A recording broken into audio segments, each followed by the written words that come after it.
Welcome to Sherlock Mysteries, where every case takes you deeper into suspense, secrets, and thrilling investigations inspired by the world of detectives. If you love solving puzzles and uncovering hidden truths, you're in the right place.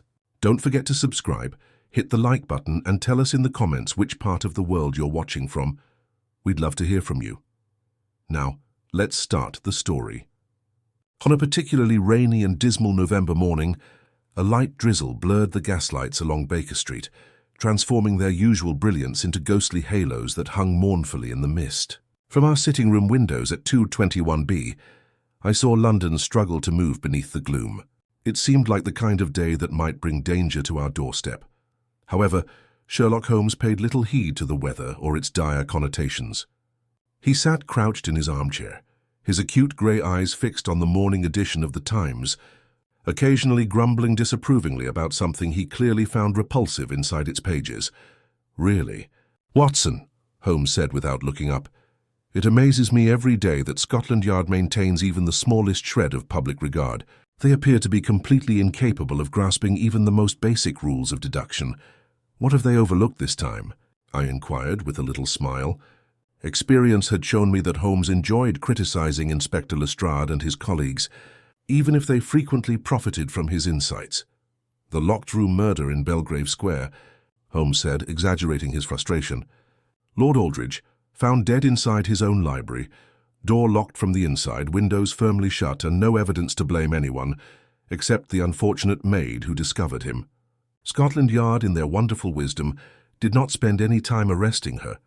Do you suspect the maid is innocent, then?" Holmes looked up abruptly, a tiny gleam of amusement in his eyes. "My dear Watson, I don't suspect anything without facts. However, the account in the paper alone reveals that this is far from a straightforward situation, as Lestrade argues.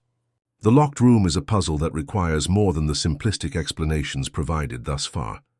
Even as Holmes spoke, a frenzied tap rattled the front door below, abruptly ending our talk. Mrs. Hudson came at our sitting room door a moment later, her normally serene visage tinged with minor concern. "Mr. Holmes."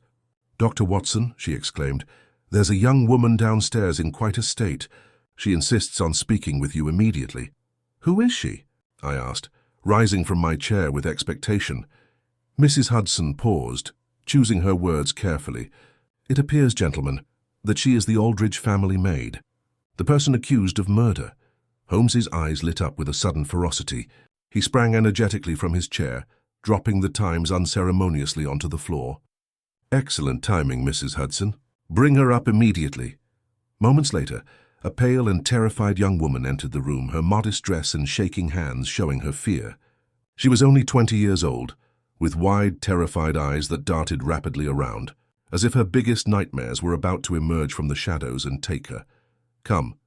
"My dear," Holmes whispered softly, his voice strangely pleasant. "You are safe here. Tell me what happened." Despite her obvious nervousness, the maid swallowed, regained her composure, and spoke clearly. "My name is Elizabeth Carter.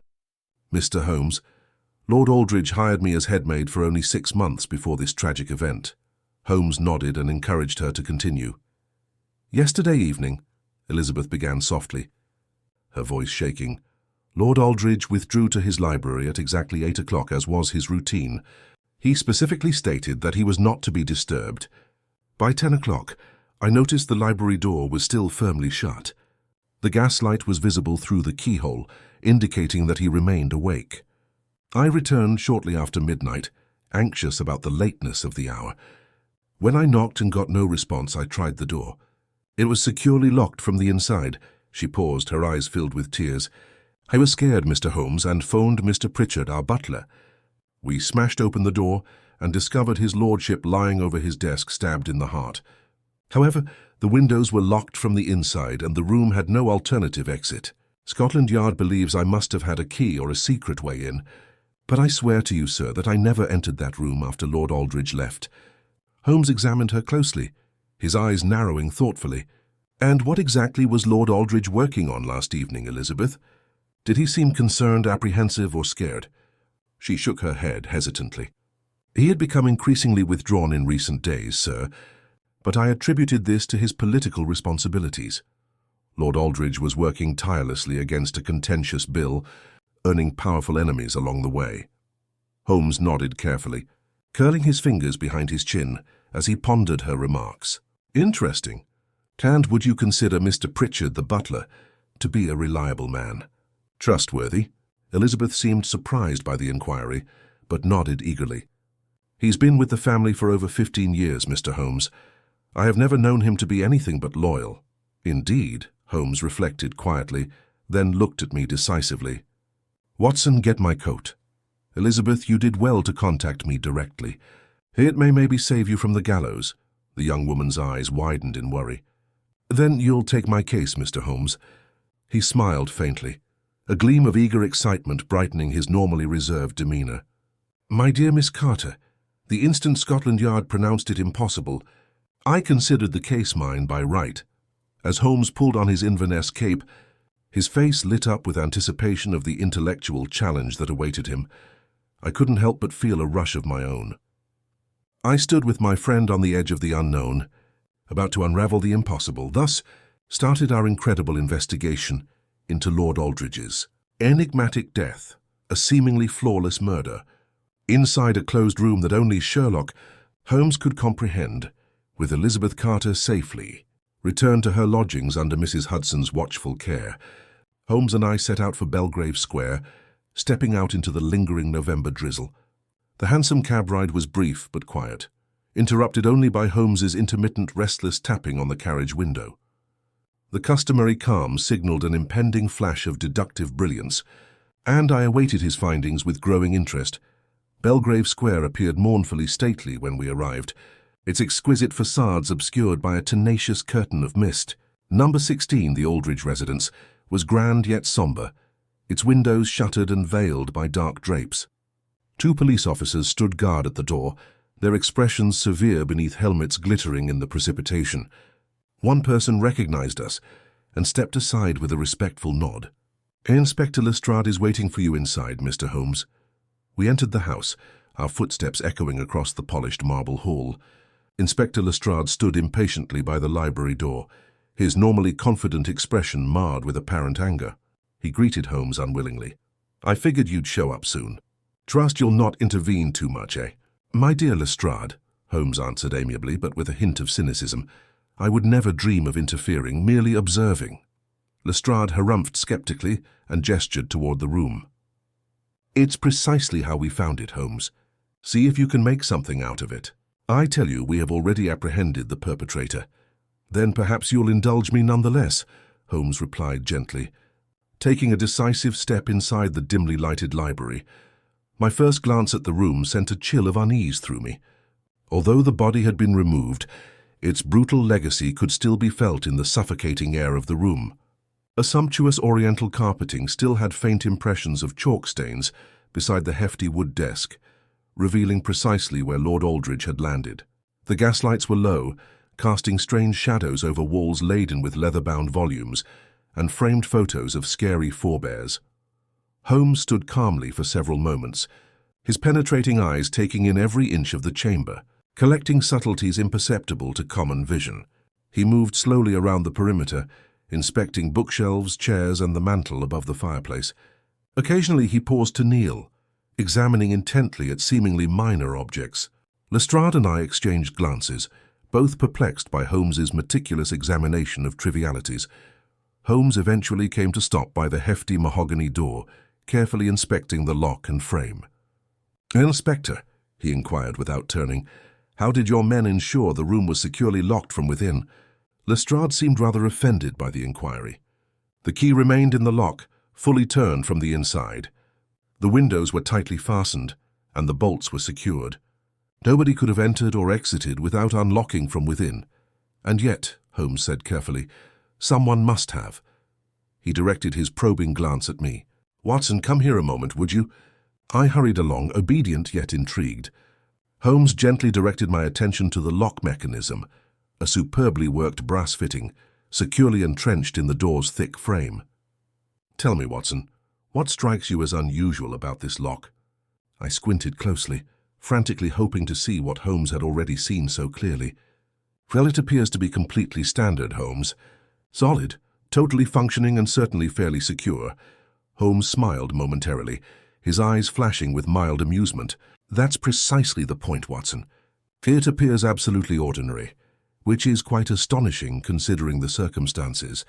Lestrade frowned anxiously. Come on, Holmes. Out with it. What exactly are you insinuating? Holmes straightened, addressing us quietly yet methodically. Inspector, you've built your entire theory around a locked room, a scenario based on the notion that this door could not have been breached without direct access from within. And yet imagine how difficult it would be for someone with the ingenuity to manufacture just such an illusion. Lestrade stared blankly.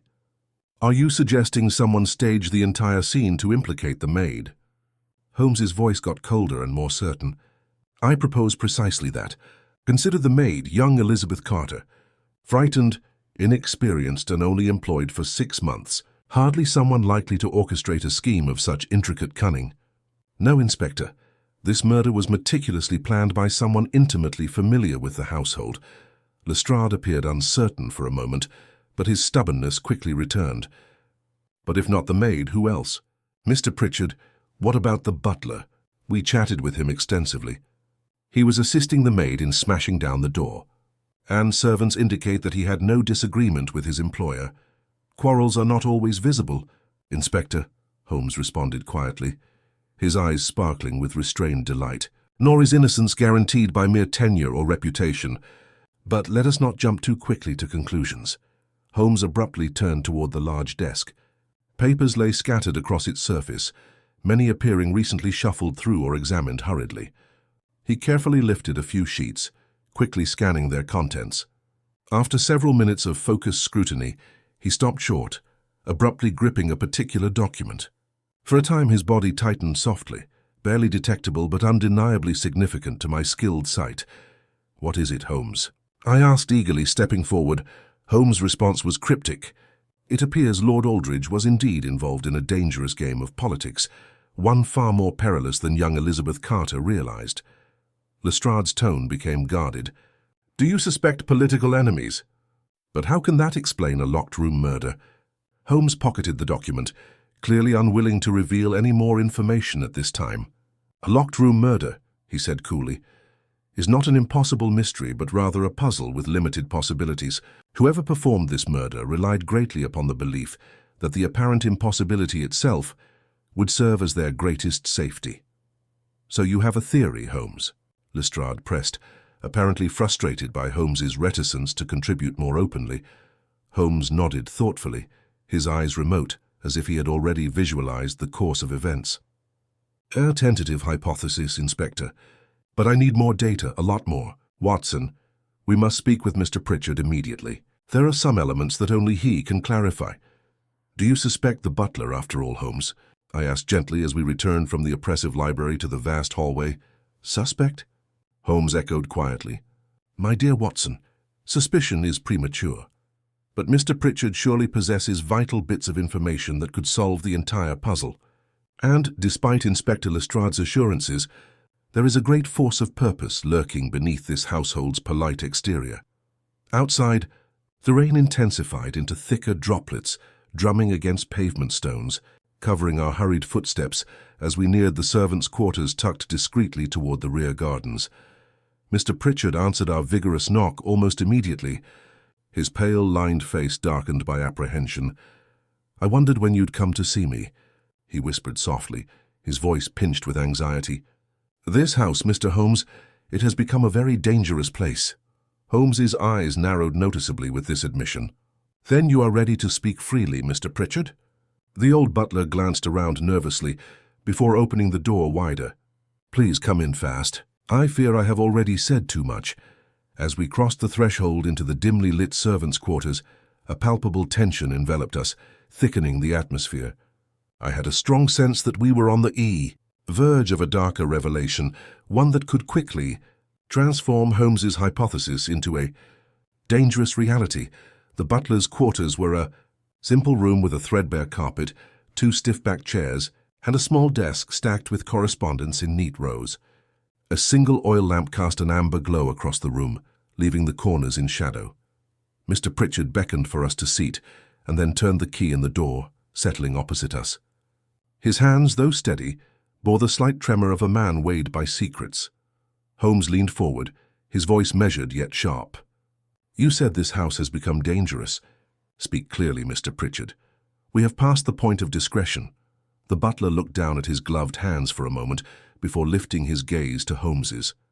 "I fear for Miss Carter," he said, "and now for myself. I've served this house for 15 years, and I know its rhythms better than most. Lord Aldridge had enemies, yes, but not only in Parliament. There was something else, something nearer home." "Go on," Holmes said softly. Mr. Pritchard took a slow breath.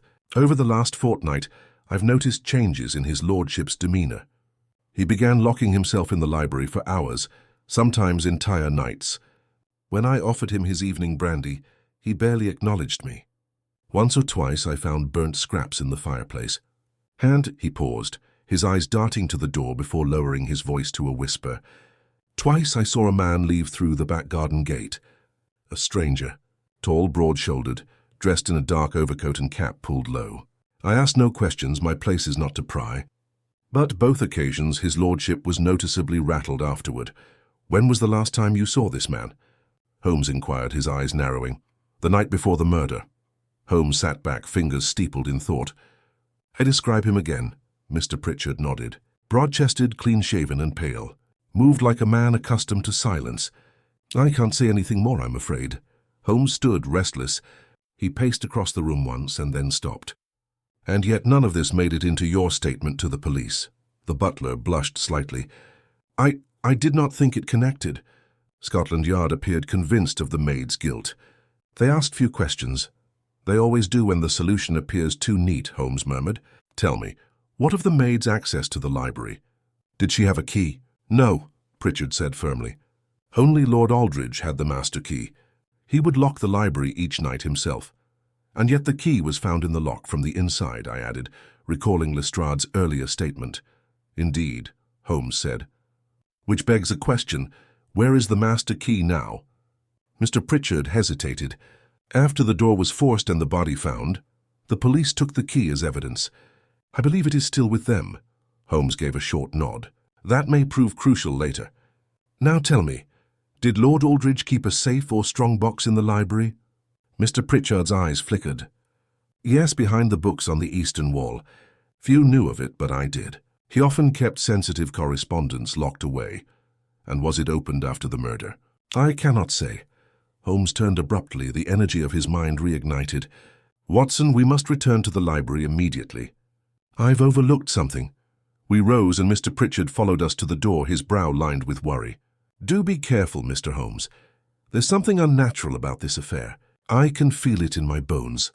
"I quite agree," Holmes replied without irony, then led us swiftly back through the corridor and into the now dimmed grandeur of the Aldridge Library. Holmes moved with quiet precision toward the eastern wall, running his fingers lightly over the spines of ancient volumes. I stood beside him as he found a false panel behind the third shelf, cleverly hinged, barely perceptible. Behind it sat a small iron safe, its surface dusty and its keyhole untouched. "Unopened," Holmes said softly.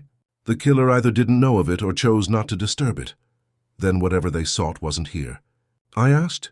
"Or," Holmes replied, "they found what they were looking for elsewhere."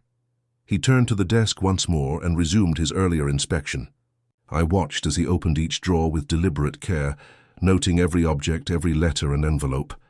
Then suddenly he paused. "Watson," he said, holding up a torn envelope, "look at this." It bore a foreign postmark, Madrid. The handwriting was elegant, feminine. The contents were missing, but the remaining stub of the letter suggested it had been hastily torn away. A faint perfume still clung to the parchment. "A woman," I said, stating the obvious. Holmes gave a faint smile.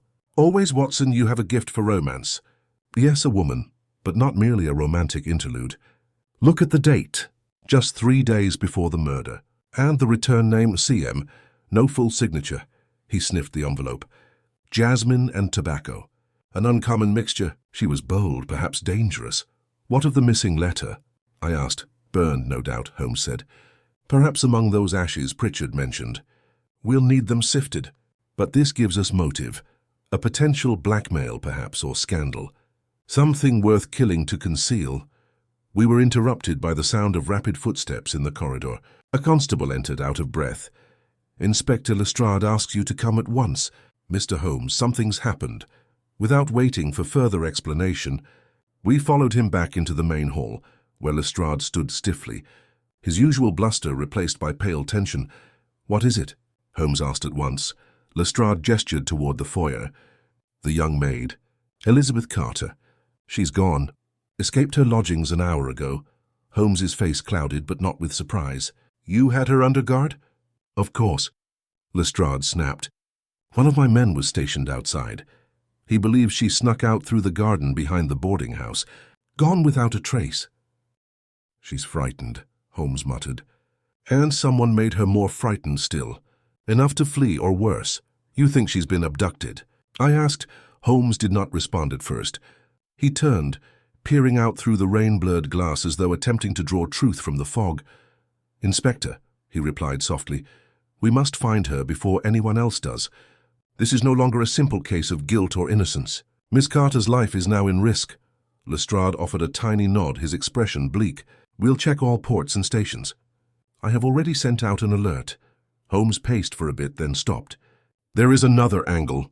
I'd like to know the names of everyone who knew Lord Aldridge was going to be alone in the library that night, including his servants, visitors, and household staff. I want records, letters, and receipts. And above all, I want to know who stands to gain by his death." "And where will you be?" Lestrade asked. Holmes's expression changed and a spark of determination returned to his eyes. "I will pay a visit to Lord Aldridge's solicitor. The contents of his last will and testament may provide light where gas lamps cannot." With that, Holmes turned sharply, coat swirling behind him, and vanished into the rainy grey outside. I followed, heart pounding. The fog had grown, as had the mystery, which was twisting tighter around us like a noose. Somewhere out there, a frightened maid was either running from justice or toward a danger more terrible still. Behind it all, someone was watching from the shadows, hoping that the illusion of a locked room would hide the truth. Holmes would not let them succeed. The rain had settled into a steady rhythm by the time we arrived at the office of Aldridge and Braithwaite. Solicitors, a somber brick building nestled along Lincoln's Inn Fields. Holmes, still wet from his exertion, moved with grim urgency up the stone steps and rapped crisply on the door. We were quickly admitted by a thin, nervous clerk, who led us to a modest chamber filled with ledgers and smelling faintly of damp vellum. Mr. Hugh Braithwaite, Lord Aldridge's solicitor for over 2 decades, was a man of precise manner and wary eyes. He rose at our entrance, his fingers resting on a heavy parchment ledger on his desk. He did not offer his hand. "Hi, Mr. Holmes, Dr. Watson," he said, voice clipped. "I expected you might come. I trust this is not merely another intrusion at Scotland Yard's behest." Holmes offered a tight smile. "Inspector Lestrade is dealing with less delicate matters. I've come in the service of truth." Braithwaite motioned stiffly to the chairs before his desk, though he remained standing. "I imagine you want to discuss Lord Aldridge's will." "Indeed," Holmes responded. "Was there anything unusual about its terms?" The solicitor frowned and adjusted his spectacles. "Unusual? In what way?" Holmes's gaze sharpened. "In any way, Mr. Braithwaite. Changes made recently, irregular bequests, sudden exclusions. I will not waste time on pleasantries." Braithwaite hesitated, then opened a thin black portfolio. The will was revised precisely 11 days before Lord Aldridge's death. "That is notable, if you're looking for recent alterations. The new draft replaced an older will from 1894. Holmes raised an eyebrow. "And the nature of these revisions?" Braithwaite ran his finger along the list. "He disinherited his nephew, Mr. Cecil Aldridge, previously the primary heir. Instead, a significant portion of the estate was redirected toward a private educational trust and, most unexpectedly, to a woman named Clara Morgan."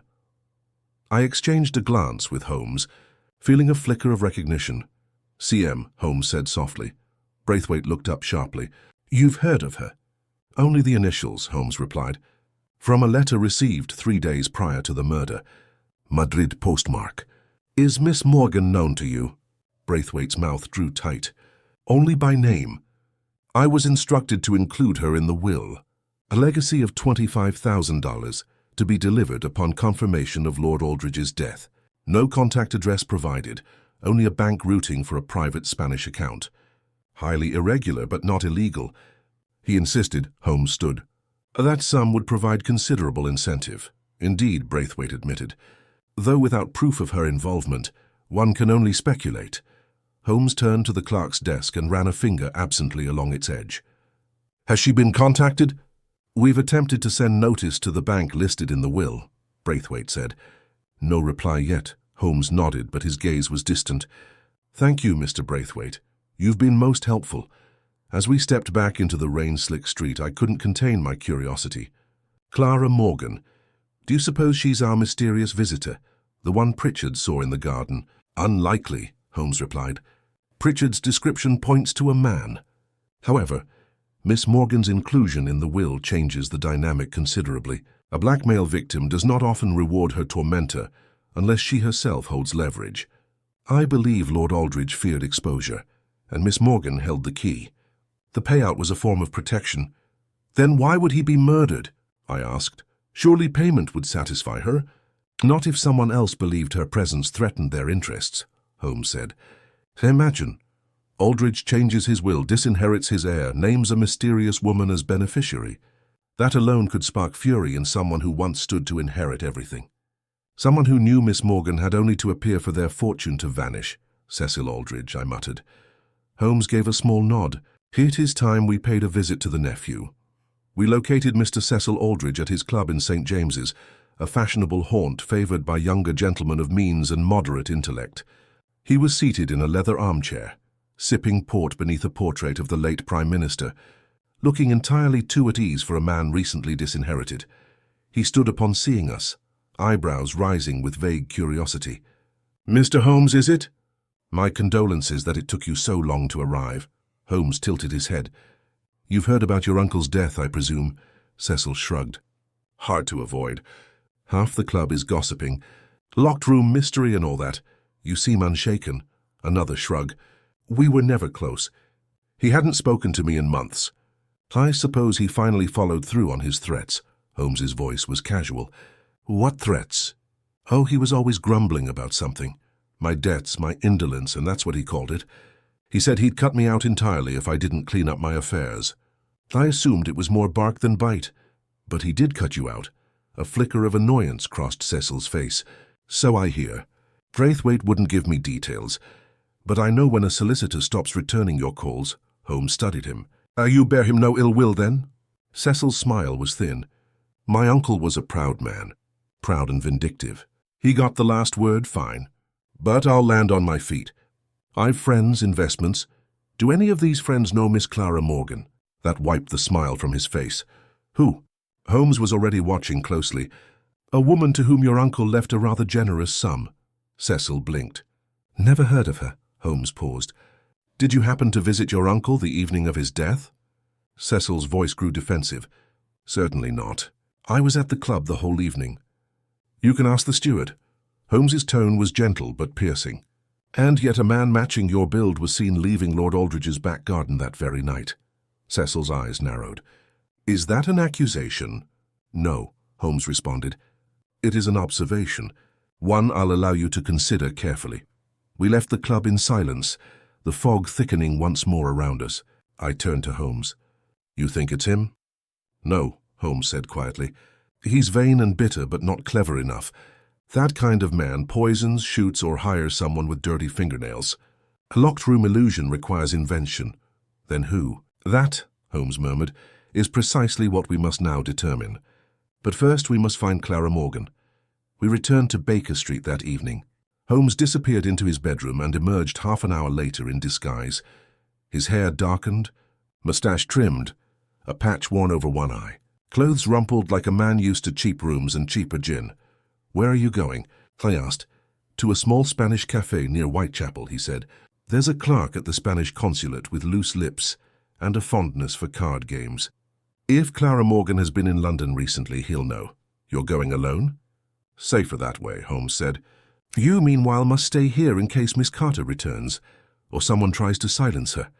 I watched him vanish into the London fog once more, swallowed by the same night that had hidden Lord Aldridge's killer. Alone in the sitting room, I stared at the fire, unease prickling at my spine. Somewhere beyond the wet stones of Baker Street, A woman held the thread of a mystery that was tightening with every passing hour, and Holmes, ever the master of threads, was walking straight into its heart. The hours passed slowly in Holmes's absence, the gas lamps beyond the window casting pale shadows that trembled across the sitting-room walls. I stirred the fire more out of restlessness than necessity, unable to settle. My thoughts circled around Clara Morgan, the torn letter from Madrid, the unexplained figure seen leaving through the garden, and the terrifying possibility that Elizabeth Carter, still missing, might be in mortal danger. I was engrossed in such thoughts when the piercing rap of the front door shook me awake. Mrs. Hudson's footsteps sped down the hall, followed by a muffled exchange that I couldn't make out. A moment later, she emerged at the entrance to our rooms, her demeanor stern. "She's here," she said quietly. "A maid. She's come back." I rose to my feet as Elizabeth Carter entered the room, her face pallid and saturated in rain, her cloak clasped around her like a shield. Her eyes darted around the sitting room until they found me, and the tension in her posture subsided. I didn't know where else to go," she said. "Miss Carter," I said gently, guiding her to the hearth. "You did right. You are safe here. Sit down. Let me take your cloak." She shivered and sank into the armchair. Her hands, thin and trembling, grasped the fabric of her skirt. I could see the streaks of worry that rain could not wipe away. "I wasn't running," she responded hurriedly. "I swear it. I simply was followed. Someone was watching me. I felt it throughout the day. And then this evening, I heard footsteps behind me on Cavendish Street. I turned, but the man ducked out of sight. That's when I ran." "Did you see his face?" I inquired. "No, just the outline." "He was tall. Heavy coat. He followed me halfway through Bloomsbury. I sneaked into a laundry yard and hid there for nearly an hour. I just came here because I was certain I had lost him." I nodded, but my thoughts raced. This was not the behavior of a guilty woman. It was that of someone being pursued. Before I could ask another question, the door creaked again and Holmes swept into the room like a gust of wind. When he saw Elizabeth, he paused in his stride, his expression unreadable. Then he turned to me and spoke clearly. "Watson, have you your notes from earlier today?" "Yes, of course." "Good, we will need them. Miss Carter, your arrival is quite timed.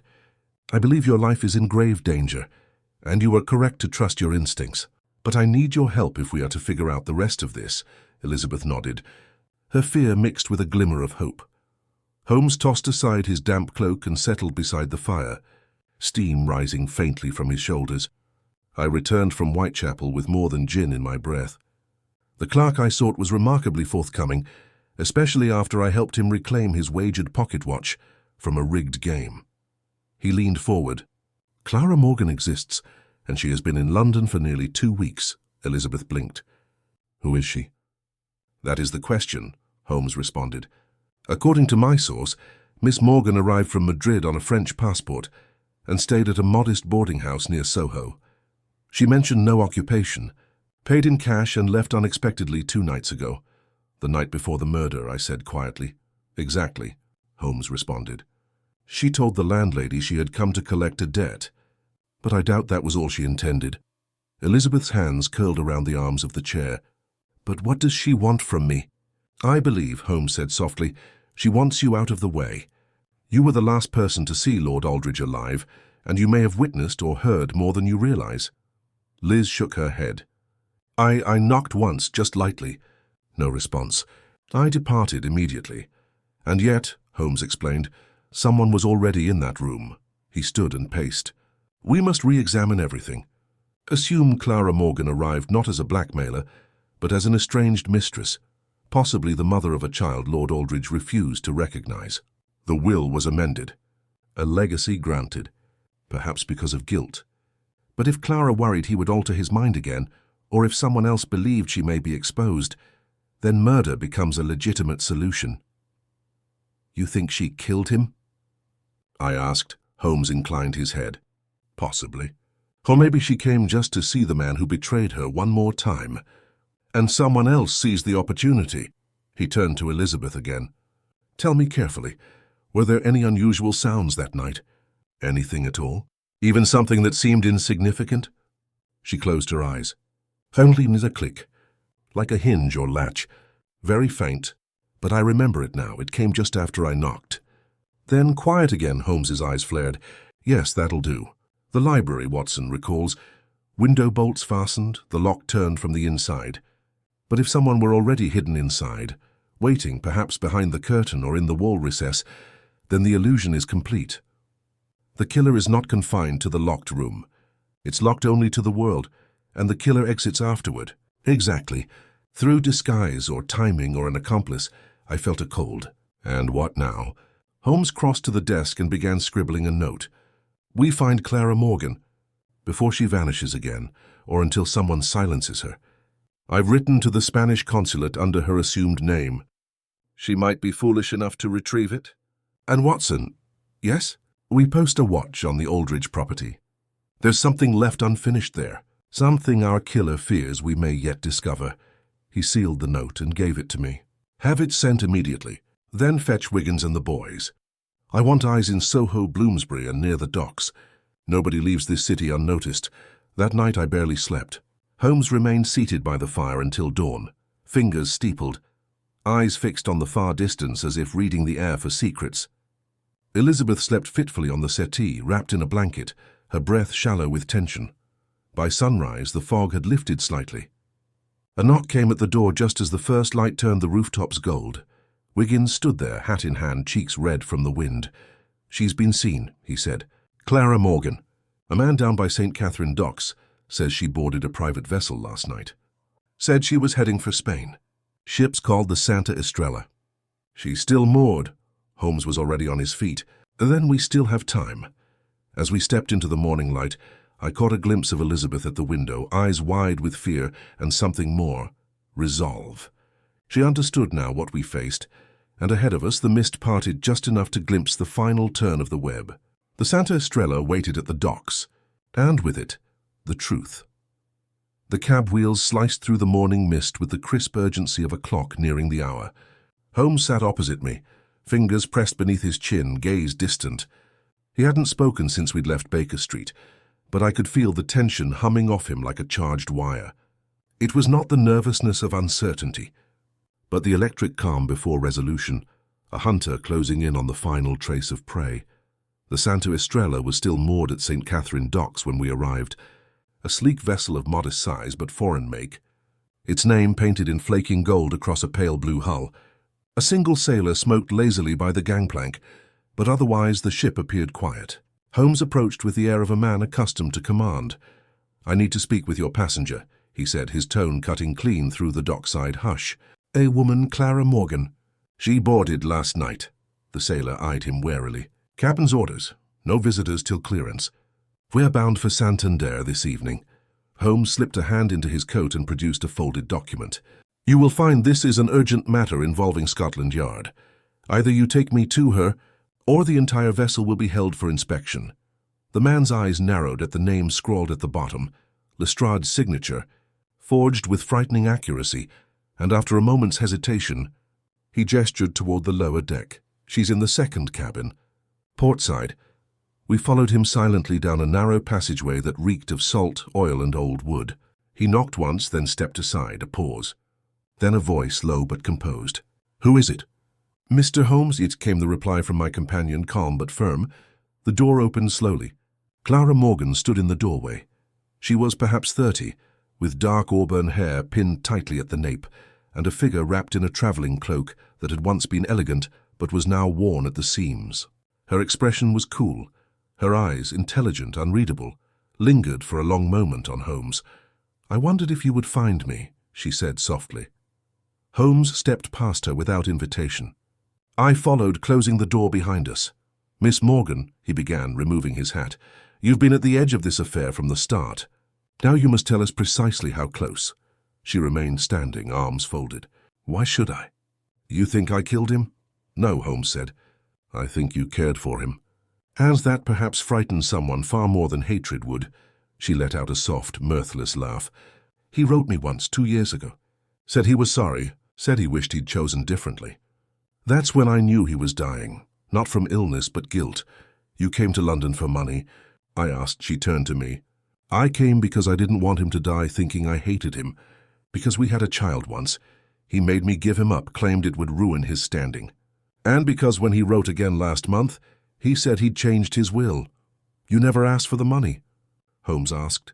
No, he offered it. I asked for only one thing, to meet him in private, and he agreed. But when I arrived that night, the lights were off. She paused, blinking rapidly. I waited near the garden gate just where he told me to. And then I saw movement at the window. Not him, someone else. A man, large, broad-shouldered. He turned once as the curtains shifted, and I recognized him from a portrait, his nephew. Cecil Aldridge, I murmured. I left, she said. I didn't want a scene, but I knew something was wrong. That man looked angry, controlled. I went back to my room and packed. I was afraid. If Cecil knew I was in London, he would guess why and what it meant for him. Holmes remained silent, his mind whirling. And you saw no one else that night? No, you didn't enter the house. I swear I never touched the door. I never even left the garden path. Holmes nodded slowly. Do you know if Lord Aldridge kept any records? Journals, perhaps? Letters related to the child? She looked up, startled. He claimed he had written me a final letter. He promised to leave it with his solicitor or in his safe. I was to receive it only after his death, but I never did. That may explain what the killer was looking for, Holmes said quietly. She moved closer to him. Mr. Holmes, I have nothing more to hide. I told Lord Aldridge I'd forgiven him. He grieved the last time we spoke, saying he'd told too many falsehoods to mend them all. But he pledged that the truth would outlive him. Holmes's expression was unreadable. It may yet. He turned to leave, but she stopped him. Will they arrest me? Not if I can help it, he responded. But be ready, Miss Morgan. The killer may think you know more than you do. That makes you dangerous. We departed the ship without delay, and Holmes remained silent all the way back to the carriage. He only spoke once we were seated again. She told the truth, he explained. Her voice did not tremble when she saw the nephew. There's no flinching from the name. She didn't kill Aldridge. Then it was Cecil, I said. Possibly, Holmes said. I no longer believe he acted alone. This was overly clean, too meticulously staged. Someone attempted to silence Lord Aldridge with a torn letter, a missing will entry, and an untouched safe. Since then, someone has been keeping a close eye on everything. We had just returned to Baker Street when a knock came at the door again. This time it was Lestrade. I came straight from the docks, he added. You were correct about the ship, but I have more news. He held up a little gift covered in oilcloth. This was discovered buried in a coal bin behind the Aldridge estate. Burned edges. Letters are essentially ash. However, one survived partially intact. Holmes took it carefully and placed it on the desk. The handwriting was Aldridge's. The remaining text stated that Clara Morgan was never a threat. The genuine risk is closer to home. I recorded the name in the ledger. The page ended with a jagged burn. Holmes stood at once. Watson, come. The library ledger. We never checked the most obvious spot of all. We hastened once more to Belgrave Square. Mr. Pritchard, the butler, admitted us without hesitation, his eyes wide as he stepped aside. Holmes went straight to the ledger cabinet beside the fireplace, retrieved the accounts volume for the week preceding the murder, and turned to the back cover. A folded sheet could be seen faintly sewed into the inner lining. Holmes removed it with care. A single name, Arthur Pritchard. I stared in stunned silence. The butler. The devoted servant. Holmes's gaze remained hard. He forged the library key because he understood the study better than anyone. He let Cecil in through the garden door and possibly more, but he remained hidden and waiting. After Lord Aldridge dismissed Cecil, Pritchard reappeared and killed him himself. At that moment we heard a commotion behind us, a sharp intake of air. We turned. Mr. Pritchard stood in the doorway as pale as stone. I had no choice, he explained sadly. Holmes's voice was cold. You had 1,000 options. You chose murder. I gave him 20 years, the butler explained, taking a step back. He planned to give it all to a woman who had left him. He was assigned to a cause he had little knowledge of. I deserved better. Lestrade moved forward, cuffs already in hand. As he led the butler away in stunned silence, Holmes turned to me with a distant gaze.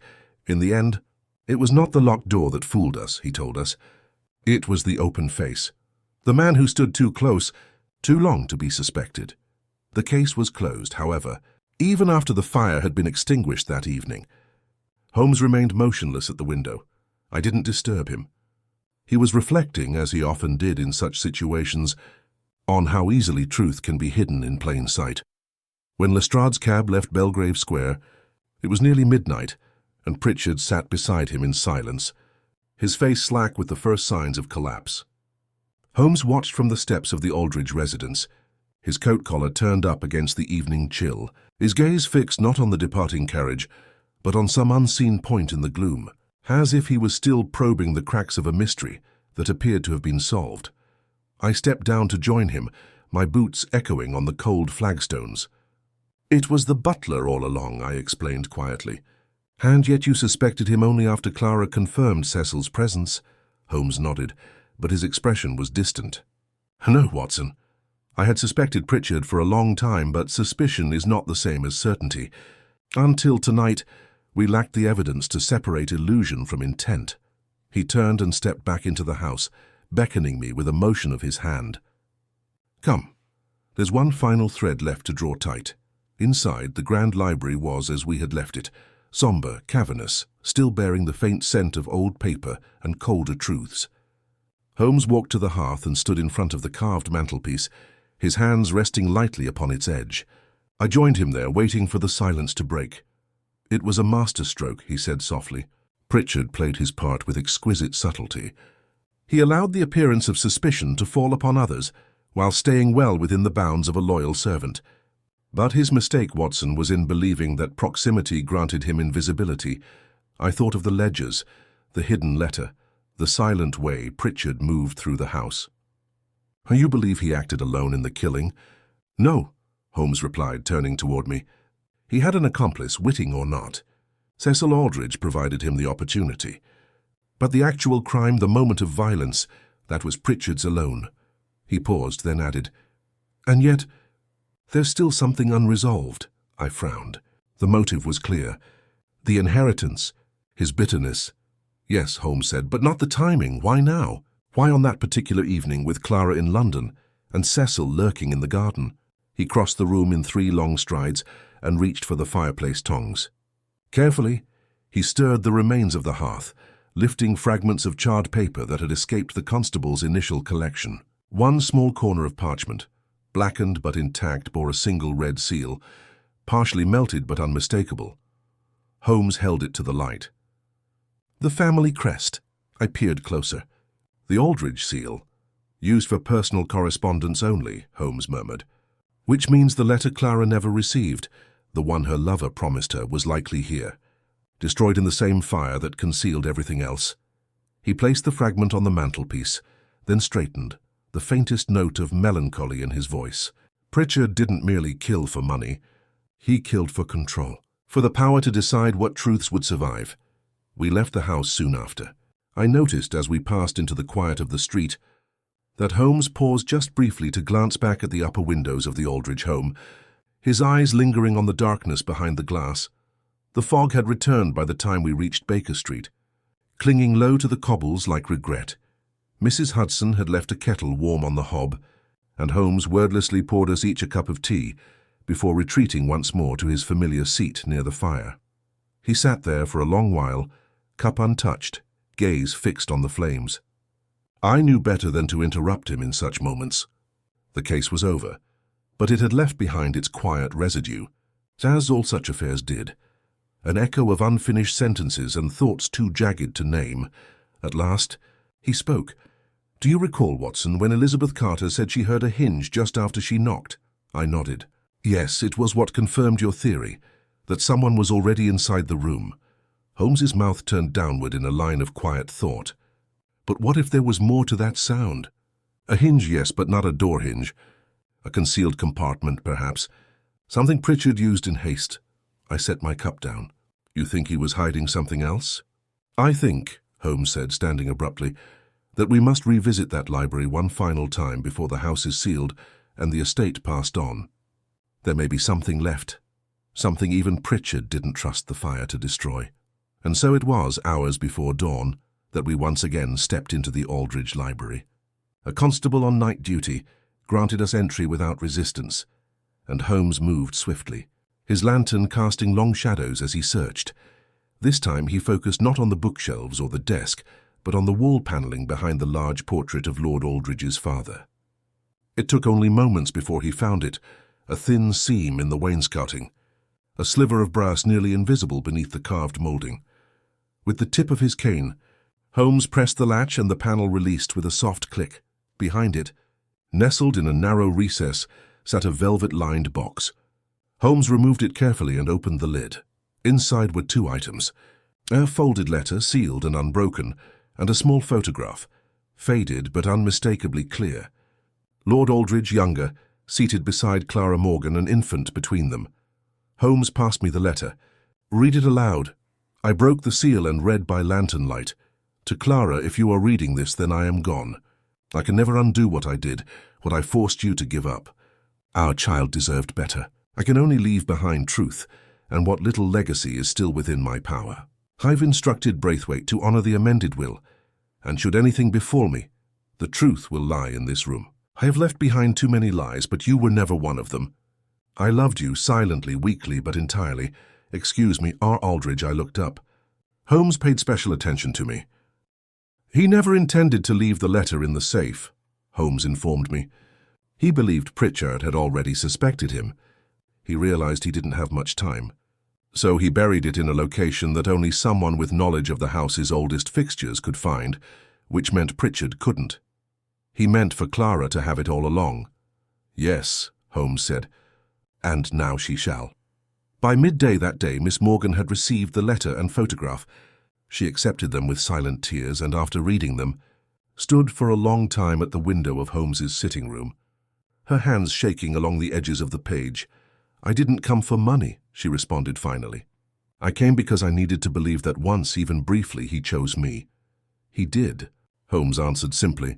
She departed quietly, clutching the box to her chest, and vanished into the London crowd, a ghost finally at peace. Holmes didn't say anything for the remainder of the day. But that evening, when we sat again by the fire, I detected a slight smile on his lips, not smug or satisfied, but something calmer. "You see, Watson," he said, "for all the deception in that house, it was not logic that solved it. It was love, abandoned and delayed but not entirely forgotten. Even the cleverest crime cannot remove what the heart has recorded." I raised my cup in mute assent. The case of the locked room was closed, yes, but the truth it contained had not been lost to smoke and stillness. Holmes had penetrated beyond the puzzle to the heart of the matter, and in the process, he may have unintentionally restored something far more uncommon than justice. 2 days passed in the hushed silence that follows the unraveling of any major case, similar to the lingering quiet after a storm.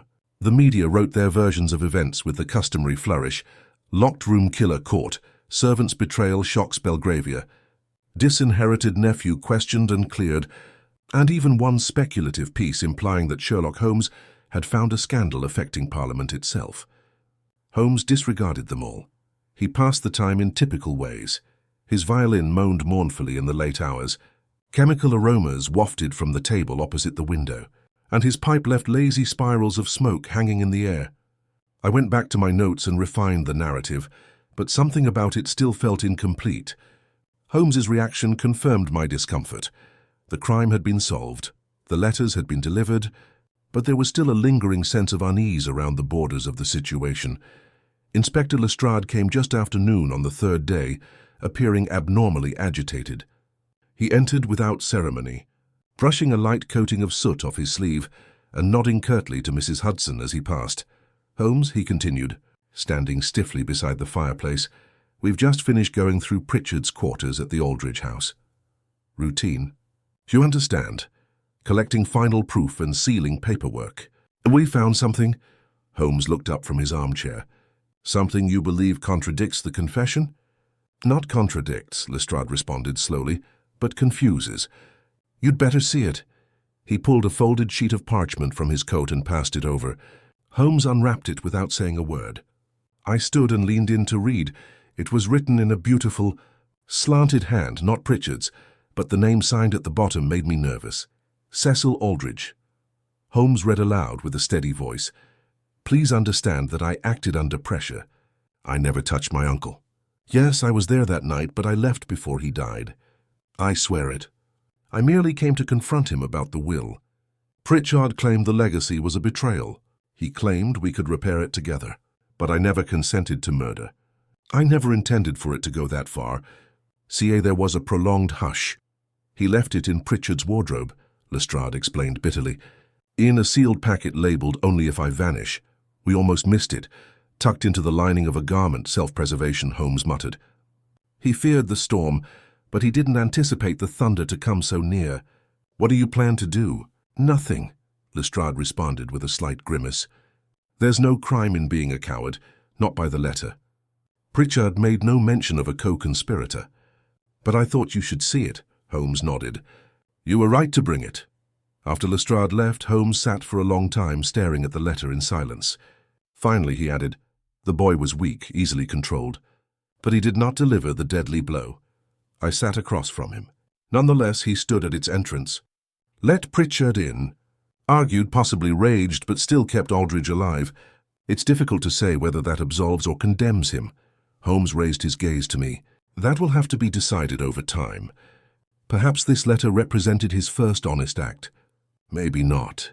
He put the letter aside and picked up his violin. The initial note hung in the air, and for a time we both let it rest on the unfinished business of what remained. That evening, when the gas lamps flashed into life down Baker Street, we welcomed another guest. This time, it was not the police nor any of the figures trapped in the case's orbit, but a courier in ordinary dress who delivered Holmes a hard envelope carrying the seal of Aldridge and Braithwaite. Holmes opened it cautiously. Inside there was a folded piece, a brief note from Mr. Braithwaite, and an older, crumpled paper from years of storage. Holmes read calmly for a while before passing the older copy to me. It was Lord Aldridge's will, not the revised version, but the original from 1894. I scanned the content. Cecil Aldridge had been named as the estate's sole successor, as predicted. There's no mention of a charity, an educational trust, or Clara Morgan.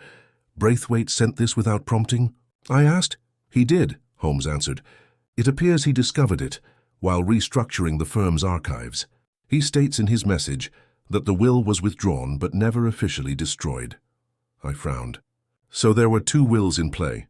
Two documents, Holmes explained, but only one aim. The newer will, which left assets to Clara Morgan and the Educational Trust, was properly attested and legally binding. The older one is no more than a phantom. But someone, Pritchard, I believe, was aware of its contents and kept them as confirmation of what Cecil once stood to inherit. And that knowledge, I added softly, was enough to drive him to desperation. Not to kill, Holmes explained gently, but to let it happen. And now he must live with the realization that his silence paid off. We sat in silence again, the fire crackling low between us. I observed Holmes as he peered once more into the swirling flames. You still feel something is unresolved, I commented. He nodded. Clara Morgan received the truth. The letter, the photo, and the recognition. But I'm not sure whether even that can restore what was damaged. I stood up and poured 2 cups of tea, placing one next him. Some mysteries, Holmes, do not require solving, only understanding. He looked up at me, and for once there was no smart retort or cynical smile, only the tiredness of a man who has untied the knot, but found no comfort in its release. That night, as I got ready for bed, I lingered at the window and watched the rain fall in smooth strokes against the glass. The lamps below glowed gold amid the mist. Elizabeth Carter had returned to her life, quiet and unobtrusive. Clara Morgan, too, had vanished into the big flow of London, possibly going for Spain or not. The Aldridge name would endure, its legacy divided and its facts concealed beneath polished marble and legal seals. But in our modest sitting room on Baker Street, I sensed something bigger had changed, something not related to riches, guilt, or inheritance. Perhaps this serves as a reminder that even in a city of locked chambers and shadowy pasts, the tragedy is not always defined by the crime. Sometimes it's the silence following. The next morning, a thin pearl-grey sky hung low over London, like a shroud. Holmes awoke late, an unusual occurrence, and said nothing at breakfast, except for a cursory nod when I mentioned the weather. He appeared tired in ways that I couldn't explain with fatigue. His motions lacked precision, and his eyes were unfocused, as if his thoughts was somewhere just beyond reach. I didn't press him. There were times in our shared life when silence expressed more than words. He had devoted everything to the Aldridge case, his brain, his instincts, his time, and now, in the aftermath, the weight of that effort pressed down like fog on his shoulders. We had just started our second pot of tea when the knock arrived. It wasn't a violent or urgent touch, but rather a timid, methodical tap that suggested someone was unsure if they should even be standing at the door. Mrs. Hudson responded, and moments later, a figure emerged in the sitting-room doorway, Cecil Aldridge. He'd changed. Not in dress, his coat and cravat were as perfect as ever, but in demeanor. The arrogant, half-bored air he used to emit had been replaced by something more grounded, and to my surprise not entirely disagreeable. His gaze no longer darted about the room in search of distraction. They approached Holmes directly. He said, "I heard about the letter, the one my uncle sent to Miss Morgan." Holmes remained sitting. "I assume you're referring to the one hidden behind the fireplace panel." Cecil gave a firm nod. "Braithwaite sent me word. He said he thought I should know." I looked between them. "What exactly do you want, Mr. Aldridge?" He turned to face me. Clarity, and maybe some small redemption. Holmes beckoned for him to sit, but his tone was harsh. "Then speak plainly. You've already had too many opportunities." Cecil sat with his gloved hands on his knees like a schoolboy awaiting judgment. "You were correct. I went that night to face him. Regarding the will and Clara Morgan, I was infuriated. Not because of the money, at least not entirely, but because he failed to warn me. He rewrote our entire future without saying a word." "You wanted to scare him," Holmes explained. "I did," Cecil acknowledged. "I threatened to contest the will. I might have even muttered something about the press, like dragging Clara's name into the mud. I wanted to force his hand, but he didn't become angry. He looked exhausted, resigned." Holmes inclined his head. "And then I've departed. I remember walking by the study window. I observed him sit down again, pour a glass and stare at the fire. I convinced myself he deserved to suffer, alone and betrayed. But I did not kill him." "No," Holmes replied gently. "Pritchard did. I know that now," Cecil remarked. "I know I made it possible." I let the door remain open. "I provided Pritchard the time and cover he required, and I never questioned why he was so ready to help." Holmes studied him. "Pritchard was a servant. He had gotten accustomed to being in the shadow of power. Clara Morgan threatened that. And you gave him the push he needed. If you hadn't come that night, your uncle might still be alive." Cecil flinched but didn't dispute. "I'm here to ask what I can do." "To make amends," Holmes leaned back. "Your uncle's estate will now be transferred to its appointed beneficiaries. Charitable trust. Miss Morgan, there is nothing to undo there." "I'm not talking about money," Cecil responded, his voice low. "I'm talking about the name. The legacy. My uncle's death made headlines, but the truth hasn't. Most people still believe it was the maid, or perhaps it was me, or that a foreign woman seduced him. You and I are both aware that lying can destroy a family faster than any scandal." Holmes's gaze narrowed. "So you want the truth known?" "I want it recorded," Cecil explained. "Even if it costs me. I've composed a statement that includes everything I recall and everything I didn't say when it was most important. If you read it and find it true, I'll send it to the press myself." Holmes didn't say anything for a moment. Then, to my surprise, he reached out and accepted the folded sheet Cecil produced. He read silently. When he was completed, he placed it on the table. "It is not free of self-interest, but it's honest." Cecil nodded. "That's all I can offer." Holmes stood. "Then offer it. Allow the name Aldridge to cast a shadow, if only for a time. It is a small cost for the truth." Cecil rose as well, paused, and then extended his hand. "Thank you, Mr. Holmes." Holmes didn't shake it. "Live better, Mr. Aldridge. That will be sufficient gratitude."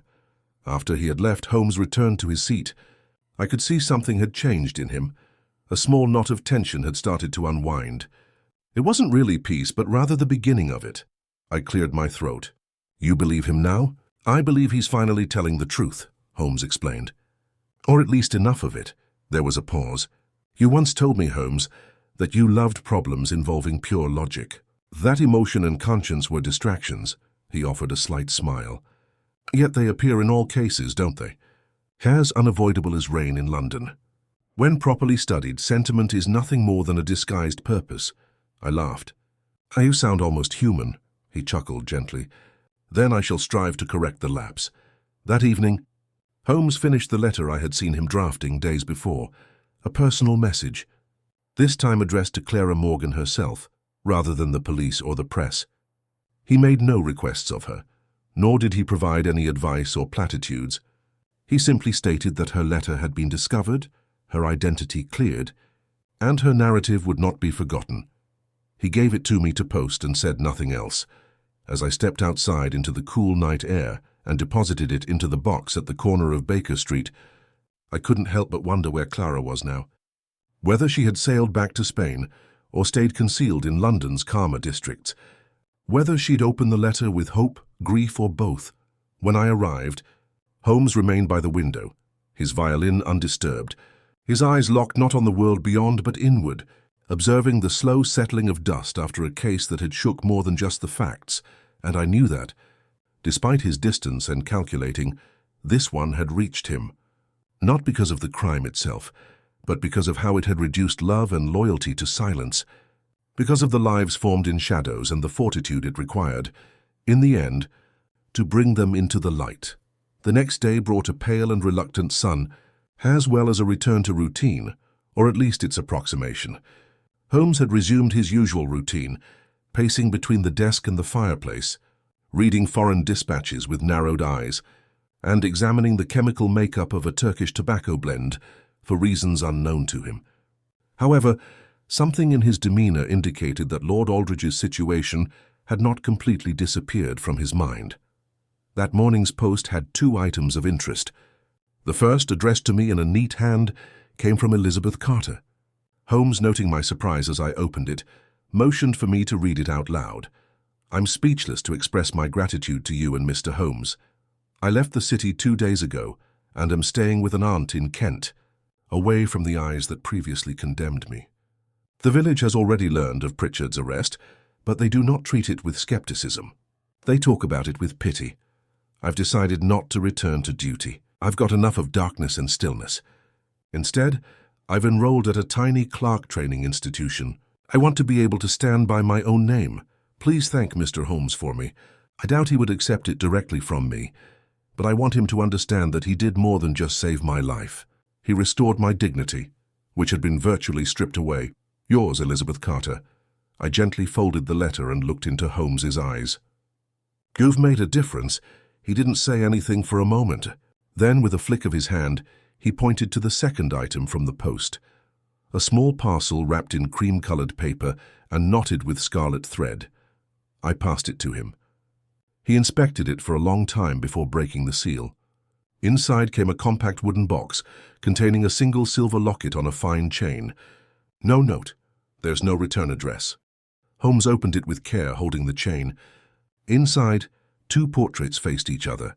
One of Clara Morgan, youthful and calm, and the other of a youngster, possibly a boy of 3 or 4, with Aldridge's distinctive brow and eyes. A folded scrap of paper with a woman's handwriting was tucked behind the lining. The truth matters. Thank you for not letting it disappear. He closed the locket and returned it to its box. We didn't speak for quite some time. Later that day, we took a walk along the embankment. The air had become cooler, and the Thames moved slowly beneath the gloomy sky. Holmes was abnormally quiet, hands clenched behind his back, eyes remote. I'd seen him like this before. After especially difficult cases, yes, but more often after those that dealt with personal issues. He often pretended not to notice these things, but I knew better. While his instruments could not measure the heart, it still left evidence. I've been thinking, I explained, about what Lord Aldridge wrote, about the ledger, about how he attempted to confess in fragments, letters, codicils, orders, that could be destroyed or overlooked. Holmes nodded slowly. The man spent his final months attempting to outwit his own timidity.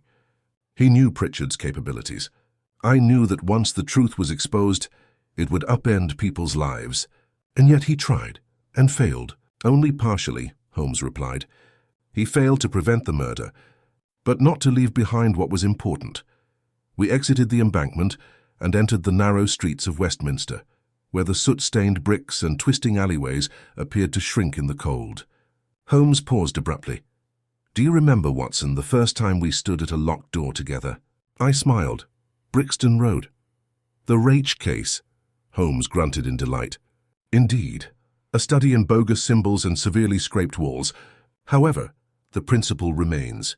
A locked room, a sealed past. They are never completely airtight.